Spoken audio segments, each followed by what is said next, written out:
মাননীয় স্পিকার, কিছুক্ষণ আগে আমাদের সর্বশ্রদ্ধেয় মাননীয় সংসদ আন্দালিব রহমান পার্থ যখন বক্তব্য দিচ্ছিলেন, উনি যখন বললেন যে সংবিধান যারা ছুঁড়ে ফেলতে চায় তাদেরকে স্বাধীনতা বিরোধীর সাথে উনি অ্যালাইন করলেন, ট্যাগ করলেন মাননীয় স্পিকার।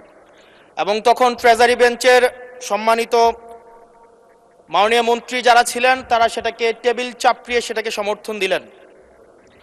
মাননীয় স্পিকার, গণতন্ত্রের জন্য যিনি আপোষহীন লড়াই করে গিয়েছেন বেগম জিয়া, উনি বলেছিলেন যেদিন জনতার সরকার প্রতিষ্ঠিত হবে, যেদিন এই পার্লামেন্ট জনতার সরকারের কাছে যাবে, এদিন এই সংবিধানকে ছুঁড়ে ফেলা হবে।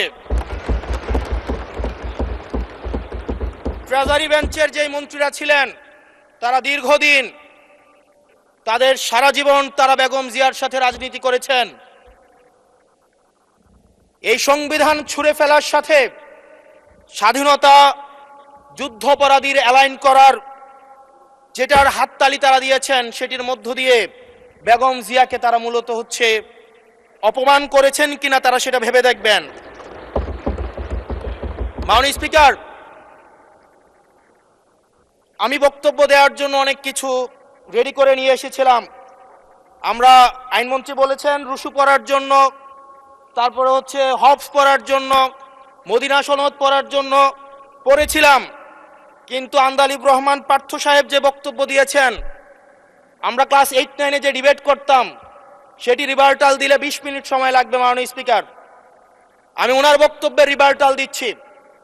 উনি বলেছেন যে আমি কোট করছি, উনি বলেছেন ৭২-এর সংবিধানের কিছু কিছু বিষয়কে ওনারা সম্মান দিয়েছেন। তার মানে কিছু কিছু বিষয়কে ওনারা সম্মান দেয় নাই।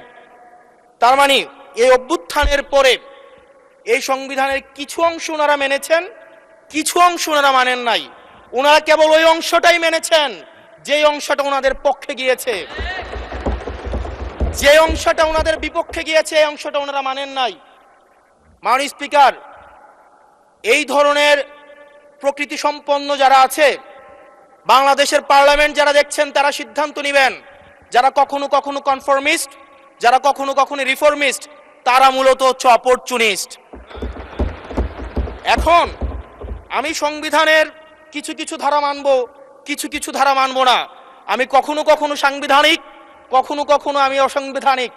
মাননীয় স্পিকার, যখন ডক্ট্রিন অফ নেসেসিটির প্রশ্ন আসে, মাননীয় স্পিকার, এই এক্সিস্টিং সংবিধান অনুযায়ী যখন 7A এবং 7B বলবৎ থাকে, সেই জায়গা থেকে আইনজ্ঞরা, মাননীয় স্বরাষ্ট্রমন্ত্রী উনি থাকলে ভালো হতো।